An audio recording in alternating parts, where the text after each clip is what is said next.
ನಿಮ್ಮ ಹೆಸರೇನಪ್ಪ? ಒಂದು ನಿಮಿಷ ಸರಿ. ರಮೇಶ್ ಬಾಬು ಸರ್ 5 ಮಾಡಿದ್ದಾರೆ ಸರ್. 5 ಮಾಡ್ಬೇಕಾ ನೀವು? 5 ಅತಿ ಮಾತಾಡ್ಬೇಡ. ಮೈ ಮೇಲೆ ಪ್ರಜ್ಞೆ ಇರ್ಲಿ. ಯಾರ ಹತ್ರ ಮಾತಾಡ್ತಾ ಇದೀಯ ಅಂತ ಏನ್ ತಿಳ್ಕೊಂಡಿದ್ಯಾ? ಒಳ್ಳೆತನಕ್ಕೆ ಗೌರವ ಕೊಟ್ರೆ ನಾವು ಗೌರವ ಕೊಡ್ತೀವಿ. ದುರಂಕಾರ ಮಾತಾಡಬೇಡ ಇಲ್ಲಿ.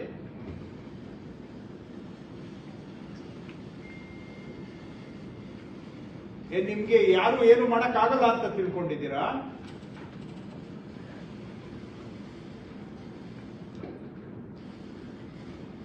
ಮಾತಲ್ಲೇ ನಿನ್ನ ಆಟಿಟ್ಯೂಡ್ ಗೊತ್ತಾಗುತ್ತೆ. ಯಾಕ್ರಿ ಮಾಡಿಲ್ಲ? ಏನ್ ಉತ್ತರ ಕೊಡ್ತಾ ಇದ್ದೀರಾ?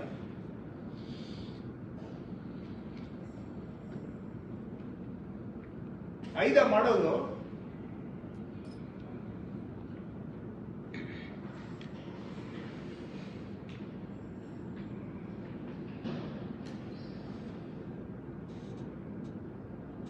ಯಾವಾಗಿಂದ ಇದ್ದೀರಿ ಅಲ್ಲಿ?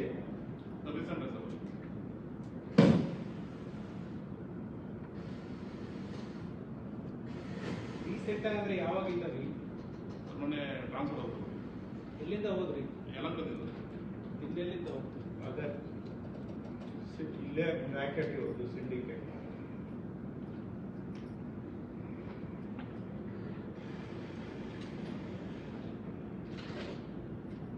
ನಿಮ್ಗೇನು ಯಾರ ಮೇಲೂ ಕಂಟ್ರೋಲ್ ಇಲ್ವೇನ್ರಿ?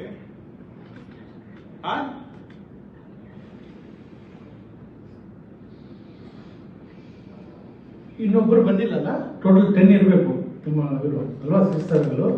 10 ಅಲ್ಲಿ ಈಗ ಬಂದಿರೋದು 9. ಇನ್ನೊಬ್ರು ಯಾಕೆ ಬಂದಿಲ್ಲ? ಯಾರು ಬಂದಿಲ್ಲ? ಸಂಪತ್ ಕುಮಾರ್, ಶಮಾ, ಅಂಜುಮ್, ಶ್ರೀನಿವಾಸ್, ಆದಿಲ್ ಪಾಷಾ, ರಮೇಶ್ ಬಾಬು, ಆನಂದ್ ಎಲ್ಲ ಬಂದ್ರ 6 ಜನ. ಆದಿಲ್ ಪಾಷಾ ಟ್ರಾನ್ಸ್ಫರ್ ಆಗಿದೆ. ಸೊ ಉಳಿದ 5 ಜನ ಸ್ಟಾರ್ಟ್ ಮಾಡಿದ್ದಾರೆ ಸರ್. 1-2 ಫೈಲ್ಸ್ ಮಾಡಿದ್ದಾರೆ ಅಷ್ಟೇ. ಇನ್ನು ಇದರಲ್ಲೇ ಕೆಲವರು 3 ಜನ ಇನ್ನು ಸ್ಟಾರ್ಟ್ ಮಾಡಿಲ್ಲ. ಏನ್ರಿ ನೀವೆಷ್ಟು ಮಾಡಿದ್ದೀರಾ? ಅವರು ಯಾರು ಹಿಂದೆ ಇರೋರು ಎಷ್ಟು ಮಾಡಿದ್ದೀರಾ? ಬುಧವಾರದವರೆಗೆ ಏನ್ ಕತ್ತೆ ಕಾಯ್ತಾ ಇದ್ದ? ಬುಧವಾರದವರೆಗೆ ಏನ್ ಕತ್ತೆ ಕಾಯ್ತಾ ಇದ್ದಾರಯ್ಯ? ರಾಜ್ಯದಲ್ಲಿ ಎಲ್ಲ ಮಾಡಕ್ ಆಗ್ತಾರೆ, ನಿಮ್ಗೆ ಸ್ಪೆಷಲ್ ಇನ್ಸ್ಟ್ರಕ್ಷನ್ ಕೊಡ್ಬೇಕಾ? ಏನ್ ಮೆಷಿನ್ ಬಂದಿಲ್ಲ ನಿಮ್ಮ ಹತ್ರ? ಲ್ಯಾಪ್ಟಾಪ್ ಯಾವ್ದು ಇಲ್ವಾ? ಡೆಸ್ಕ್ಟಾಪ್ ಇಲ್ವೇನ್ರಿ ನಿಮ್ಮ ಆಫೀಸಲ್ಲಿ? ಯಲಹಂಕದಲ್ಲಿ, ಬೆಂಗಳೂರಲ್ಲಿ ಡೆಸ್ಕ್ಟಾಪ್ ಇಲ್ವಾ?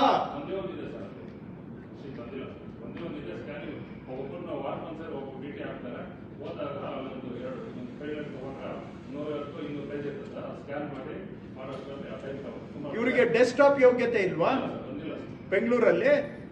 ಹೇಳಿ ತರಿಸಿದಾರ? ಬಯೋಮೆಟ್ರಿಕ್ ಇದೆ ಸರ್. ಬಯೋಮೆಟ್ರಿಕ್ ಭೂಮಿಯನ್ನು ತರಿಸ್ಕೊಂಡು ನಾವೇ ಇದು ಮಾಡಿದ್ವಿ ಸರ್. ನೋಡಪ್ಪ, ನಾವು ವೆರಿಫಿಕೇಶನ್ ಏನ್ ಮಾಡಿದೀವಿ? ಮಾತಾಡ್ತಿರ್ಲಿ. ಎಲ್ಲರಿಗೂ ಕಂಪ್ಯೂಟರ್ ಇದಾವೆ, ಹೌದಾ? ಏನ್ರಿ ಹೇಳ್ತಾ ಇದಾರ ಅವರು? ಏನು ಕಳ್ಳ ಮುಳ್ಳ ತರ ನೋಡ್ಕೊಂಡು ಕೂತಿದ್ದೀರಾ? ಉತ್ತರ ಕೊಡ್ರಿ ಅವ್ರಿಗೆ. ಮಾತಾಡಿ. ಈಗ ಇಲ್ಲೇ ಏನ್ ಕೊಟ್ಟಿದ್ದೀರಾ? ಇಲ್ಲ ಅಂತ ಹೇಳ್ತಾ ಇದಾರಲ್ಲ. ಬಯೋಮೆಟ್ರಿಕ್ ಪ್ರಾಬ್ಲಮ್ ಇದೆ ಸರ್. ಬಯೋಮೆಟ್ರಿಕ್ ಮೊನ್ನೆ ನಾನು ಹೋಗಿ ನಾನು ಒಂದು ದಿವಸಕ್ಕೆ ಹಾಕಿದ್ದೆ ಸರ್. ನಮ್ಮ ವಾರಕ್ಕೆ ಬಯೋಮೆಟ್ರಿಕ್ ಅಪ್ಪ ನೋಡ್ರಿ 2000 ಸಿಗತ್ತೆ ಬೈ ಯೂನಿಟ್. ಏನು ಹೇಳ್ತಿದ್ರಿ ನಾವು ಲಾಸ್ಟ್ ಟೈಮ್ ಸರ್? ಎಲ್ಲ ಕಡೆ ಕೊಟ್ಟಿದ್ದೀವಿ ಸರ್. ಅಂಡ್ ಸರ್ ಈಗ ಸಾಕಷ್ಟು ದುಡ್ಡಿದೆ ಸರ್ ಡಿಸಿ ಆಫೀಸಲ್ಲಿ. ಡಿಸಿ ಅಂತ ಸರ್ ಯಾರು ಕೇಳಲಿಲ್ಲ sir. We have given enough money to buy some local computers ಏನಾದ್ರು ಬೇಕಾದ್ರೆ ಸರ್. 2-3 ಲಕ್ಷ ಎಲ್ಲ ಕಡೆ ಇರುತ್ತೆ ಸರ್.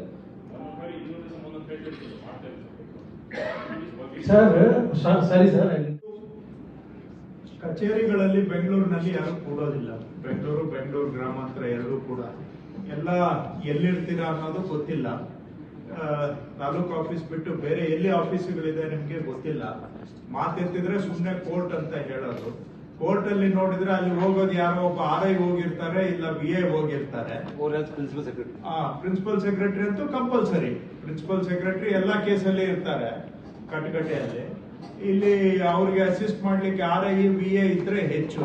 ಆದ್ರೆ ಇಲ್ಲಿ ತಾಲೂಕು ಆಫೀಸ್ಗೆ ಹೋದಾಗ ಯಾವ ತಹಶೀಲ್ದಾರ್ ಕೂಡ ಕೂಡೋದಿಲ್ಲ. ಕೇಳಿದ್ರೆ ಎಲ್ಲ ಕೋರ್ಟ್ ಕಚೇರಿ. ಒಂದಕ್ಕೂ ಮೂವ್ಮೆಂಟ್ ರಿಜಿಸ್ಟರ್ ಇರೋದಿಲ್ಲ. ಅಲ್ಲಿ ಎಲ್ಲಿ ಹೋಗಿದ್ದಾರೆ, ಎಲ್ಲಿ ಬಂದಿದ್ದಾರೆ, ಚಲನವಲನ ಮಾಹಿತಿ ಇರೋದಿಲ್ಲ.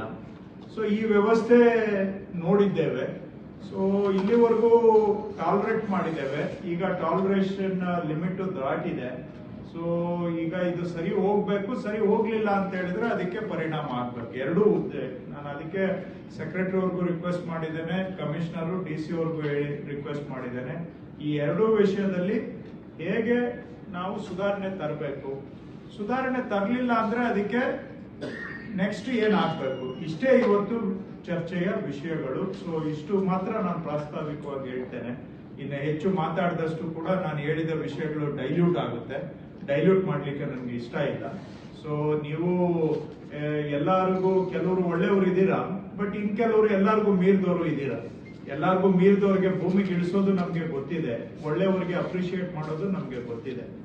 ಸೊ ಹಾಗಾಗಿ ಇದನ್ನ ಅರ್ಥ ಮಾಡ್ಕೊಂಡ್ರೆ ಒಳ್ಳೇದು. ಅರ್ಥ ಮಾಡ್ಕೊಳ್ಳಿಲ್ಲ ಅಂತ ಹೇಳಿದ್ರೆ ಅರ್ಥ ಮಾಡಿಸುವ ವಿಧಾನಗಳು ಕೂಡ ಇದಾವೆ. ಇದನ್ನ ಇಷ್ಟೇ ನಾನು ನಿರ್ದಿಷ್ಟವಾಗಿ ಆರಂಭದಲ್ಲಿ ಹೇಳಲಿಕ್ಕೆ ಬಯಸ್ತೇನೆ. ಇನ್ನು ಉಳಿದಿದ್ದು ಸೆಕ್ರೆಟರಿ ಅವರು ಮುಂದುವರಿಸಬೇಕು. ಮಾಡೋದು ಆನ್ಲೈನ್ ಸರ್ಟಿಫೈಡ್ ರೆಕಾರ್ಡ್ಸ್ ಇಶ್ಯೂ ಮಾಡೋದು ನೋಡಿದಾಗ್ಲೂ ಕೂಡ ನೀವು ಉದ್ದೇಶಪೂರ್ವಕವಾಗಿ ಅದನ್ನ ಬ್ಲಾಕ್ ಮಾಡ್ತಾ ಇದ್ದೀರಾ. ರಾಜ್ಯದಲ್ಲಿ ಎಲ್ಲಾ ಕಡೆ ಆಗ್ತಾ ಇದೆ. ರಾಜ್ಯದಲ್ಲಿ ಇಲ್ಲಿವರೆಗೂ ಸುಮಾರು 20-25-30 ಲಕ್ಷ ಪೇಜಸ್ ಇಶ್ಯೂ ಆಗಿದೆ.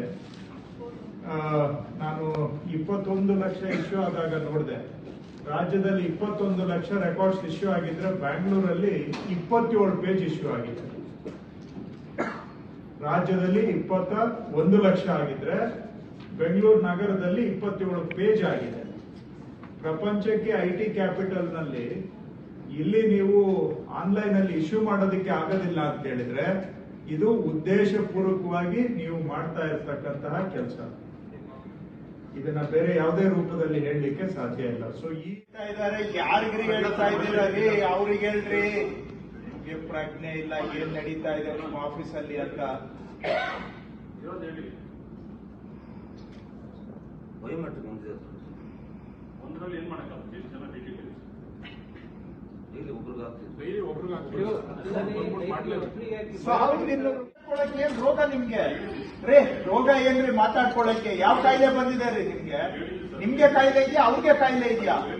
ಏನ್ ಮಾತಾಡ್ತೀರಿ, ಹೇಳಿದಿರಿ ಅಂತೇಳಿ ನಾನ್ಸೆನ್ಸ್. ನಾಚಿಕೆ ಆಗ್ಬೇಕು ನಿಮ್ಗೆ. ಇಷ್ಟು ನೆಪಗಳಲ್ಲಿ ಬಂದು ಹೇಳ್ತೀರಲ್ಲ.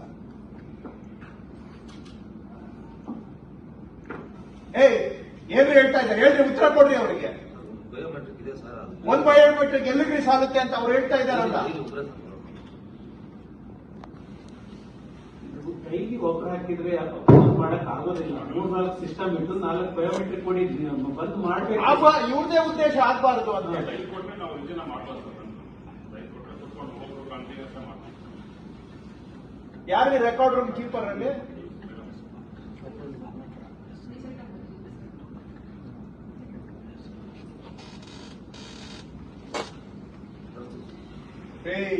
ಎಲ್ಲ ನಿಮ್ಮದೇ ಕಾಣ್ತಾ ಇದೆ. ಇದರಲ್ಲಿ ಜವಾಬ್ದಾರಿ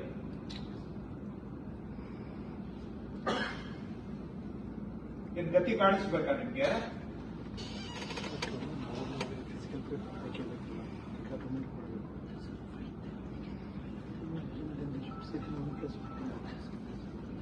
ಕಳ್ಳ ಮಳ್ಳಂತ ಆಡ್ತಾ ಇದ್ದೀರಾ ಅವಾಗಿಂದ. ಏನ್ರಿ ನಿಮ್ದೇನ್ ಪ್ರಾಬ್ಲಮ್? ನೀವೆಷ್ಟು ವೆರಿಫೈ ಮಾಡಿದ್ದೀರಾ? ಫೈಲ್ ಮಾಡಿದ್ದೀನಿ ಯಾಕೆ? ಸರ್ ಡೈಲಿ ಒಬ್ಬೊಬ್ಬರನ್ನ ಹಾಕಿದೆ ಸರ್. ಆ ಥರ ನಾನು 2 ದಿವಸ ಮಾಡಿದ್ದೀನಿ ಸರ್. ಬಟ್ ನೆಟ್ವರ್ಕ್ ಇಶ್ಯೂ ಇದೆ ಸರ್. ನಾನು ಕನ್ಸಲ್ಟೆಂಟ್ ಕಂಪ್ಲೇಂಟ್ ಮಾಡಿ. ಕರ್ನಾಟಕದಲ್ಲಿ ಎಲ್ಲೂ ನೆಟ್ವರ್ಕ್ ಇಶ್ಯೂ ಇಲ್ಲ. ನಿಮ್ ಎಲ್ಲ ಬೆಂಗಳೂರಲ್ಲೇ ನೆಟ್ವರ್ಕ್ ಇಶ್ಯೂ ಅಲ್ವಾ? ಅವರಿಗೆ ಇದೆಯನ್ರಿ ನಿಮ್ಗೆ? ಇದೆಯಾ ನಿಮ್ಗೆ ನಾಚಿಕೆ ಅನ್ನೋದು?